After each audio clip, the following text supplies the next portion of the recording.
Hello everyone, Jai Hind and welcome to the platform of Shri Ram's IAS. My name is Bhavar Singh Sroi. I am ex-ADA 115 course and qualified civil services in 2012. Now, in today's session, we'll be discussing about how the hate speech is regulated in India, and there is a recent bill that has been tabled and it has been passed by the cabinet of Karnataka. तो कैसे वो आपका Karnataka bill जो है वो आपका क्या चीज प्रपोज करता है, क्या कंटेक्स्ट है, लॉ है, एंड साथ ही साथ will be talking about the risk and the policy way forward in today's session, and this is very important for your upcoming UPSC examination. So this is important for your GS1, sorry, not GS1, GS2 and GS3 preparedness, and also for the legal policy analysis that is again very important for your UPSC upcoming UPSC examination. Now, before moving ahead और आगे बढ़ने से पहले मैं आपको बता दूं that if you are encountering any kind of problem while preparing for the civil services, you can reach out to us and to our mentors, and you can get the free 1:1 mentorship at Shri Ram's IAS. And ये जो free 1:1 mentorship है, इसको utilise करने के लिए या इसको use करने के लिए आपको बहुत सिंपल सा काम करना है, and that is that you have to fill a Google form that is given in the description of this video, and ultimately आपकी जो भी problem है, you will find the solution to that problem. Now, when it comes to the hate speech, so recently I told you that the Karnataka cabinet have approved the bill, that is Karnataka Hate Speech and the Hate Crimes Prevention Bill 2025. ये first state है जहां पर जो bill जो है वो लाया गया, दैट विल डिफाइन और it will target the hate speech explicitly. And over here ये इंपॉर्टेंट इसलिए है because this sparks the debate on the free speech as well as its enforcement and the federal balance that is there. Now, this news was featured in the Indian Express, and ultimately it is important for your upcoming examination. Now, why a new law now? And इसके लिए अगर मैं बात करूं तो legislative और judicial context क्या क्या है. So over here, when it comes to the hate speech, there is a perceived legal or the legislative gap that is there, क्योंकि जो current regulations है, they fail to address the issue of the hate speech, and ultimately they fail to address the nuances of the emerging technologies and data privacy as well, and that leaves the consumer vulnerable to exploitation and hindering the market innovation that is there, and this vacuum creates uncertainty as well as for the businesses and for the consumers, for the both of them. ठीक है, तो अगर मैं बात करूं तो there is a legislative gap that is there. So that is why a new law. There is also, when it comes to the judicial interpretation, there are challenges because जब courts की बात करते हैं तो they struggle with the outdated precedents which are there when ruling on complex and modern cases that leads to inconsistent verdicts. और अगर हम देखें तो when it comes to hate speech, there had been lots of complaints which have been filed, and also there are lots of cases which have been registered for the hate speech, but at the same time the conviction rate is very very small when it comes to the hate speech. ठीक है, तो that leads to inconsistent verdicts as well as lack of clear legal frameworks, और इसकी वजह से unpredictable outcomes हमें देखने को मिलते हैं and significant legal cost. And there is a societal demand for the action as well, because now the public is growing and their awareness is also growing. So there is a growing public awareness and pressure for accountability that drive the urgent need for comprehensive reform, as citizens have demanded stronger protections against the hate speech and also ethical standards in the digital environment that we are living right now. चाहे वो social media है, चाहे वो आपका media है. So we are there in the digital environment, and ultimately this requires a protection from the hate speeches that are there. Now, अगर मैं बात करूं existing legal आपका जो framework की, तो we have multi-layered framework when it comes to the hate speech. Like we have the BNSS provisions, भारतीय न्याय संहिता, उसके जो provisions है उसकी बात करें तो we have section 196 that deals with promoting enmity between different groups on the grounds of religion, race, place of birth, residence or language, etc. At the same time, there is another provision, another section 299, that deals with deliberate and malicious acts intended to outrage religious feelings. And we also have section 353, all right, that penalizes the statements or the false information that is given for outraging any kind of violence. So ultimately we have three different sections that are there in the BNSS, and although they do not explicitly cover the hate speech, लेकिन कहीं पर भी hate speech होती है तो they are booked under these three different sections of the BNSS. We have section 196, section 299 and section 353 that is there in भारतीय न्याय संहिता. इसी के साथ साथ there are IT Act and rules जहां पर there are section 79 and the rules जो आपका टेक डाउन प्रोसीजर्स को आपका लेट डाउन करते हैं. And then there is election law as well. अगर हम बात करते हैं रिप्रेजेंटेशन ऑफ पीपल एक्ट की, तो वो इलेक्टोरल अपील्स जो होती हैं रिलीजन या फिर आपका कास्ट के ऊपर, उसको आपका बैन करता है. And there is Supreme Court jurisprudence as well that have shaped the interpretation of the hate speech in India.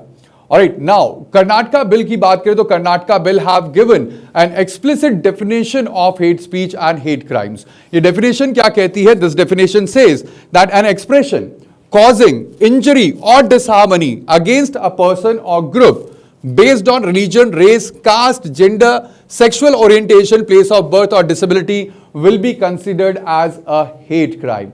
So ultimately अगर मैं बात करूं यहाँ पर एक प्रॉपर एक डेफिनेशन जो है वो आपका दी गई है हेट स्पीच और हेट क्राइम की. और यहाँ पर सबसे इंपॉर्टेंट ये है कि यहाँ पर there is gender and sexual orientation that was also added that have extended the scope of the hate speech as well as hate crime in India. At the same time, it also gives the criminal penalties. And अगर कोई भी first incident होता है तो first conviction में जो आपका जो जेल टर्म है that can range from 1 to 7 years, but after if it is a repeated offense, so the jail term could be 2 to 10 years and there would be fine as well. And ultimately this act या फिर जो आपका crime है, this had been made cognizable crime, that is कि यहाँ पर police will arrest you directly and ultimately it is a non-bailable offense. Victim compensation provisions had also been provided and there is liability for the organizations and online platforms as well. जो digital takedown powers हैं वो भी यहाँ पर आपका given है. तो ultimately this is a very powerful law या फिर legislation या फिर bill that has been tabled in the Karnataka Assembly. Now जो एनफोर्समेंट टूल है और जो पावर्स हैं उसके इंप्लीमेंटेशन मैकेनिज्म क्या रहेगा? So there would be the police या authorised agencies, they can register the FIRs and ultimately they can seek the prosecutions. The courts, उसके बाद जब कोर्ट्स में आएगा there would be summary of fast track routes that will be provided and ultimately victim compensation और restraining orders जो है वो यहां पर दिए गए हैं. And then there would be platforms that will require to act on take down notices. अगर किसी भी प्लेटफॉर्म पर कोई भी हेट स्पीच या हेट क्राइम से रिलेटेड कोई भी मटेरियल है तो they will have to take down and ultimately if they will not take down there would be possible blocking and penalties as well. तो जो स्पीड ऑफ एक्शन है that will increase, so do the risk of errors as well as misuse जो हमने देखा है. एक अच्छा law आता है लेकिन उसी के साथ साथ उसके साथ रिस्क और उसका मिसयूज जो है वो आपका काफी बार देखने को मिला है. So ultimately there is a constitutional tension as well between the freedom, the rights, the fundamental rights which are given and also the restrictions which are there. तो यहाँ पर अगर मैं बात करूँ, we have Article 19(1)(a) that provides for the right to the freedom of speech and expression. Alright, and ultimately अगर मैं बात करूँ आपका तो we have the right to free speech in India as per the fundamental rights or part 3 of the constitution, and there is reasonable restrictions as well. Article 19(2) जो reasonable restrictions लगाता है to the right to freedom of speech and expression जो आपका public order या incitement से related है, so there are certain reasonable restrictions as well. And ultimately अगर मैं बात करूँ यहाँ पर तो it is very important that we create a balance when it comes to right to freedom of speech and expression and also the various reasonable restrictions which have been provided. So over here the risk is that there will be risk of overbroad restrictions if the definitions of the hate speech and hate crime are vague. At the same time there is necessity of mens rea या फिर intent and proximate causation standards in law that will prevent the abuse of this law. That is important. Now, what are the key risks and dangers? ये हमारे सामने बहुत critical concern है. The key risks are that there could be chilling effect. यानी कि जो journalists हैं, academics हैं और citizens हैं, वो they will start to self-censor themselves. There is also selective enforcement. जहाँ पर vague language जो है वो आपका it can be used politically and ultimately there would be selective enforcement of the law or there would be rapid takedowns और ये जो है there would be that would lack the transparency. So ultimately there is platform policing as well. That is again a risk or critical concern over here, and then the state law versus the central statutes or regulation. So there would be a friction that we can see in the federal setup that we have in India. So when it comes to the Indian jurisprudence and also the international standards, so we have to see in the context that there should be a proper balancing act. Now, there had been Supreme Court cases like we had Pravasi Bhalai as well as Amish Devgan that have emphasized on the harm of hate speech but warns against the sweeping bans which are there. At the same time, when it comes to the international standards, many democracies, they require high threshold for the criminalizing speech, incitement to violence or direct threats. So over here, there are, they have high thresholds for criminalizing these speech or hate crimes. So ultimately, there have to be a judicial balance that have to be created, जहाँ पर जो right to freedom of speech है, वो भी protect रहे, and ultimately it prevents the harm that is done through the hate speech and the hate crimes as well. When it comes to safeguards and drafting the best practices, there has to be a proper, अगर मैं बात करूँ आपका, तो there has to be a proper rights and also the protective or the protections जो कि आपका यहाँ पर डिजाइन किए जाने चाहिए in the complete law. ठीक है, when it comes to the statutory framework, so there should be a precise statutory definition that requires intent. क्योंकि एक इंटेंट होता है ना, आप अगर किसी को आप इंसाइट कर रहे हो, मतलब किसी को उकसा रहे हो, तो there should be a intent that should be behind it. So ultimately the intent should be there when it comes to the definition or likely incitement to the violation, that should be added to the definition. At the same time, there should be clear threshold for the takedown. ठीक है, आपको अगर take down करना है, you have to take down the social media, different platforms. ठीक है, you have to take down on the basis of the hate speech or hate crimes. So there should be an independent review and transparency as well that should be in the law, and ultimately the right to contest as well that should be provided to such platforms. At the same time, the fast track court should be there. The complete process should be fast tracked, but again, fair procedure should be laid down जहाँ पर legal aid should be provided. If a person does not have a legal aid, there should be appellate mechanism जहाँ पर appeal की जा सके, और ultimately a periodic review as well of the law. And then there should be protections for the journalistic reporting. ठीक है, otherwise there would be a concern of the self-censorship and also academic critique, satire and bona fide commentary that should be there. So that should be there when it comes to the new bill that has been taken. So what could be the policy recommendation for India and a way forward, that is again very, very important. So when it comes, there should be a proper center state consultation. There should be a model law on the hate speech or hate crime to ensure uniformity and coordination across different regions and state. There should be, when it comes to the Election Commission of India, we should strengthen the role of Election Commission so that there could be a proper political speech that could be maintained, and ultimately there could be accountability and oversight mechanism that should be provided to the Election Commission of India.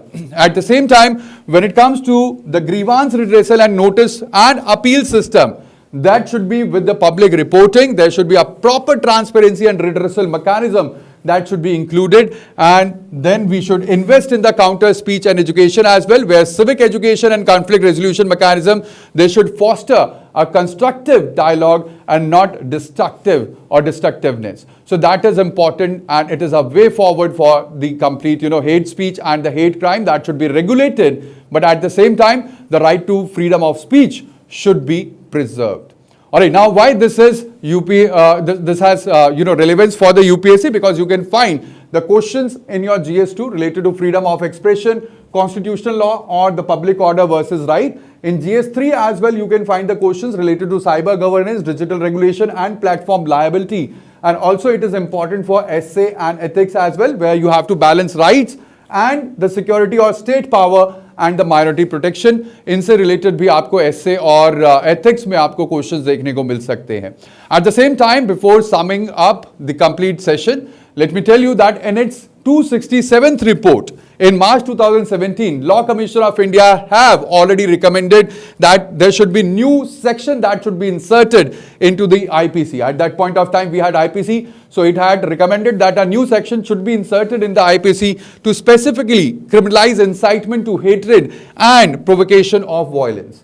At the same time, in 2022, there was a private members bill as well that was introduced in Rajya Sabha that was called the Hate Speech and the Hate Crimes Prevention Bill, and that was introduced by Member of Parliament K.R. Suresh Reddy. So these points also you have to remember when it comes to the new law, the new bill that has been tabled or it has been cleared by the cabinet in Karnataka. So that would be all, but do not forget to like as well as share and subscribe to our channel for more such future updates. Thank you, bye-bye, take care and Jai Hind. Thank you.